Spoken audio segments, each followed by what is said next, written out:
Well, Blue Star Recyclers is an award-winning 501c3 social enterprise. That's a long description of us, but our core mission is to recycle electronics as a way to create local jobs for people with autism and other disabilities.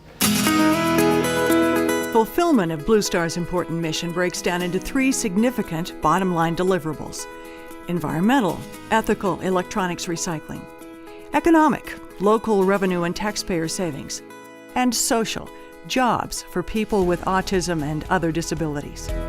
Environmentally, we've recycled over 5 million pounds of electronics. We really like the organization. We like what they do, the recycling. They take care of items that really have no place to go and should not be in a landfill for environmental reasons and economic reasons. Technology companies always think about getting new things out, but they never thought about how we're going to get rid of them. I think one of the complicated things about e-waste recycling is it's a very difficult waste stream to recycle. There's a lot of specialization, and so in order to get the material processed, you literally need to isolate out the different components.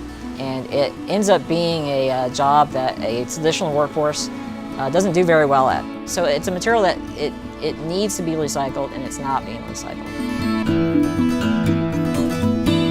Economically, we've produced about $3 million in new local revenues and taxpayer savings.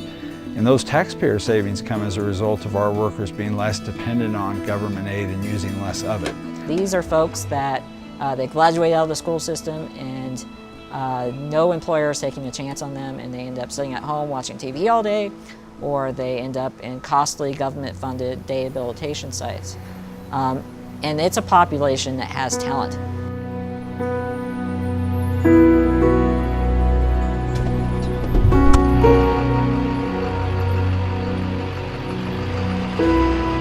Third deliverable is social.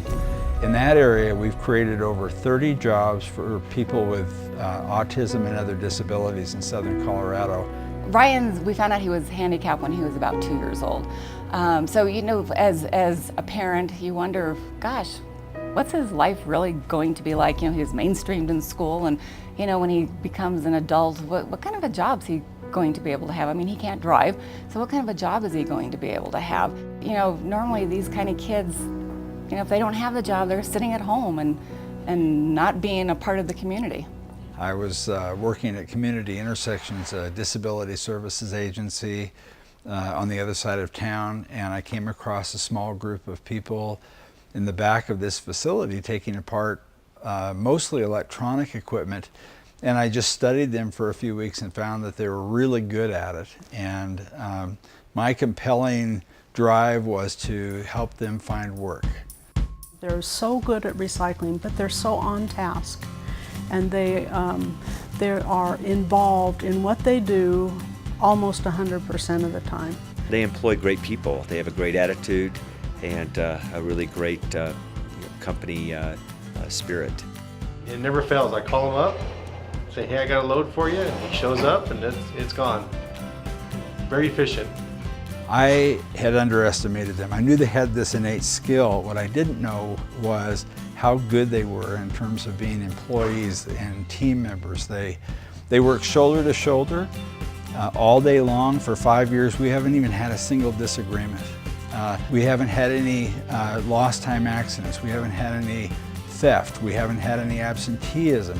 So people with autism and developmental disabilities aren't just good employees, they're phenomenal employees. Once you kind of unleash the opportunity to demonstrate value and kind of give somebody the chance to contribute, every aspect of their life changes. They open up socially, they just walk and carry themselves differently. He enjoys going to work. I mean, I don't even have to wake him up in the morning. He's up at 6 o'clock and he's ready to go to work and gets his uniform on, and he shakes people's hands, and, you know, I'm Ryan with Blue Star, and he's very proud of his job. You can't help but have a good day when you're working a lot with this team.